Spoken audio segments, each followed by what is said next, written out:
we're going to do the second in a series of short videos about tuning and instrument maintenance.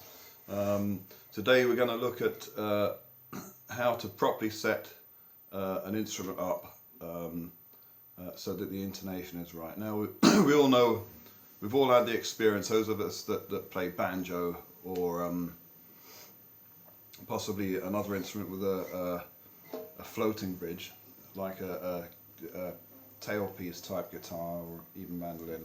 We all know that sometimes we can get frustrated with tuning, and we're tuning away, and you think, oh well, the tuner said it's in tune, or I've matched it all on and when I play it sounds out, when I do a chord, when I play up the neck.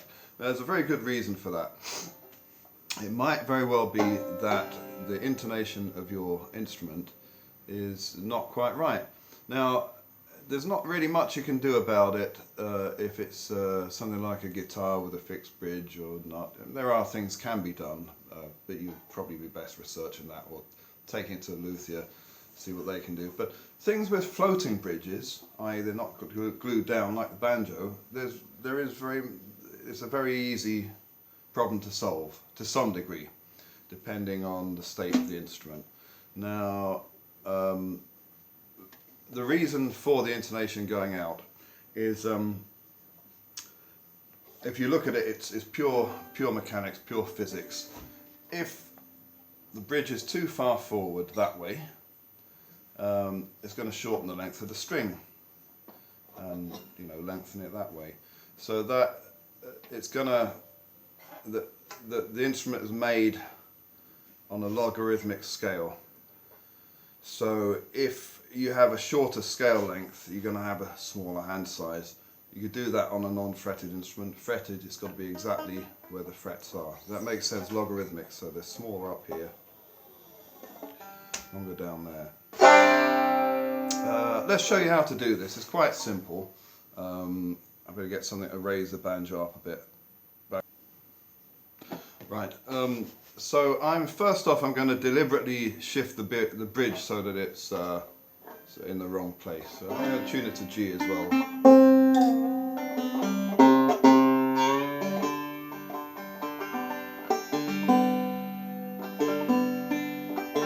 Now I'd say to anyone learning, just as important as either taking lessons, reading books, going to workshops to learn, and listening, that's very important. It's just as important to learn how to tune and how to take care of your instrument. And above all, don't be afraid of your instrument. And this is a very solid thing. Yeah, okay, on the fiddle, maybe you can knock the sound post out or snap the bridge. So, but it's common sense, basically. Don't be afraid of tuning. We've already looked at the one about putting graphite in the nut. So don't be afraid to do this at home. I'm going to just take the banjo bridge and very carefully shift it. So you want to hold it either side at the bottom of the foot. I'm going to move it up towards the middle of the body. Now, that bridge as it stands now is too far forward. So I'll demonstrate. If I tune that to G, let's see.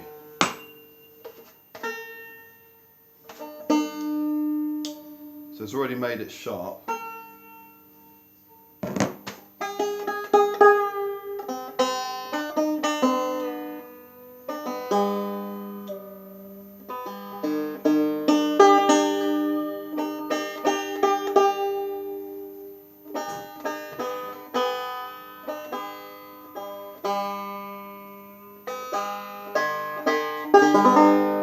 It more or less makes a chord, a G chord. Might be a bit flat or sharp, I haven't exactly tuned the tune for it. Now when I put a chord down, if I try and play up the neck a bit, it should sound slightly out of tune. Let's see. I'll play one of the things that I play higher.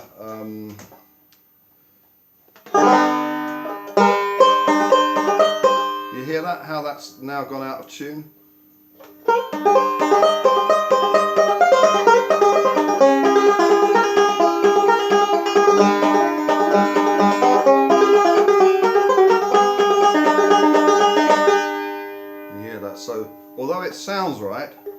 G, D, G, D, B, or whatever it is.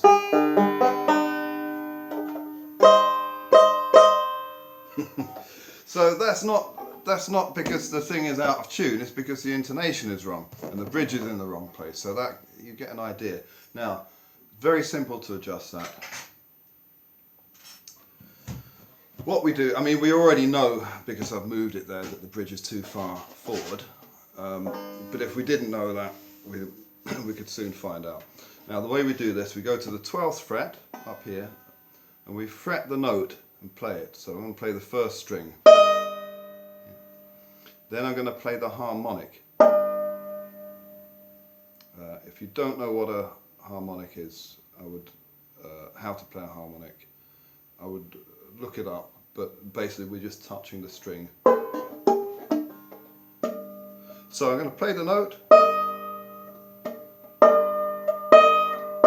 and you can see that the note, that note, the harmonic, is quite a lot flatter than the note. Do, do. So that means the bridge has to come back. So I will shift it back very carefully, not to knock it over, so hold it by both sides and just ease it back until the note matches. So try again.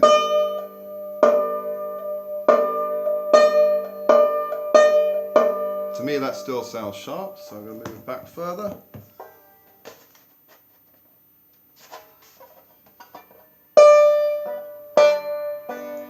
Better, it's getting there. Still, to my ear, slightly flat. Sorry, slightly sharp. The harmonic is flat compared to the fretted note. Move it back till we get the right result.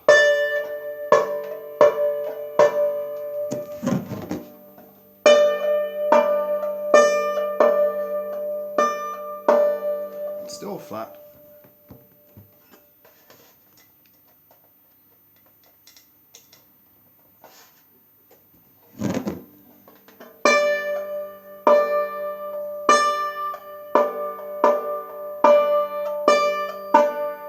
That pretty much matches. Now you do this along all of the strings, so take the second string,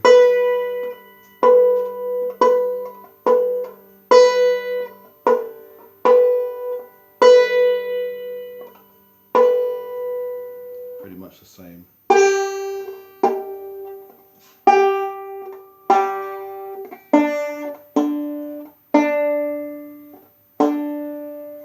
Now the fifth string, obviously you want to go 5 frets up, so that'll make it 12, 13, 14, 15, 16, 17.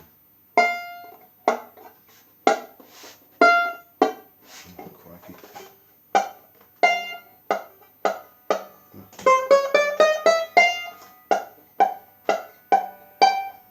Sorry, 19.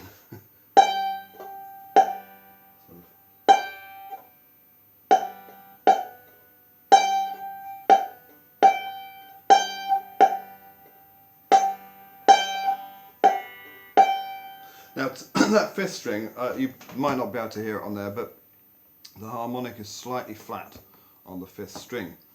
So what we're going to do now is we're going to have to tilt the bridge ever so slightly. So if you see a banjo bridge that's tilted, it's not a mistake, it's not out of place, it's like that for a reason. And you can check it by checking the intonation. So I'm going to just keep the lower foot here at the first string in place and just ease back the top of that, just to adjust it ever so slightly. You can see it's ever so slightly slanted. Now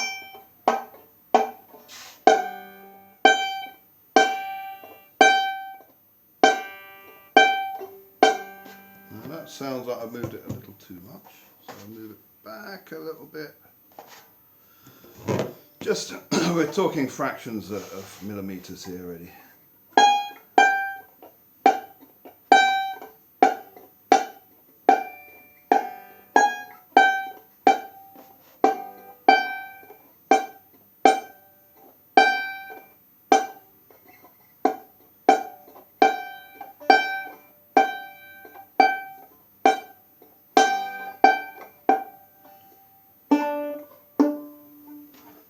It wants to come back, maybe forward a bit. Let's try that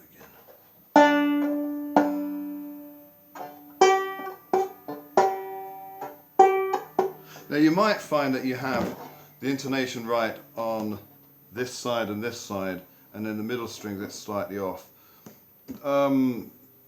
There's not really, if you've got an old instrument like this, it's 1925, it's more likely to be the case, but if it's in good nick, you can do most of what you want for old-time American music and get away with that.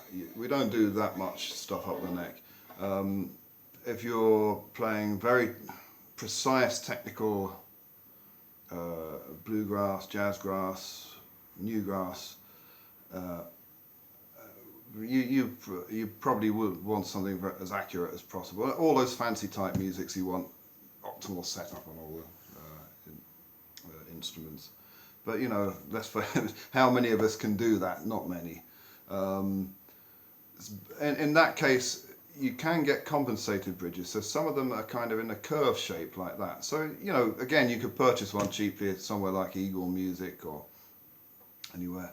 And you get compensated bridges, so they kind of go like steps, one here and step up there, and, you know, tinker around. But as I say, I've never really needed that for the old-time American music that I play. And you should be able to hear now if we whip this back into tune. Don't worry about the actual tuning itself while you're doing this. You will have to retune afterwards. So, listen.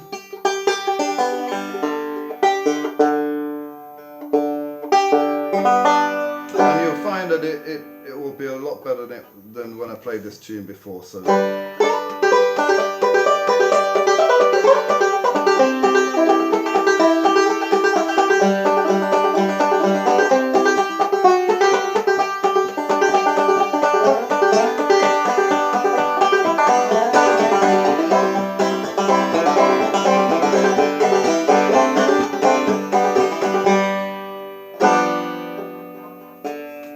So I hope that's helped some of you today, and you can go away and don't be afraid of adjusting your instrument. It's not luthier's work, it's just basic musicians' maintenance.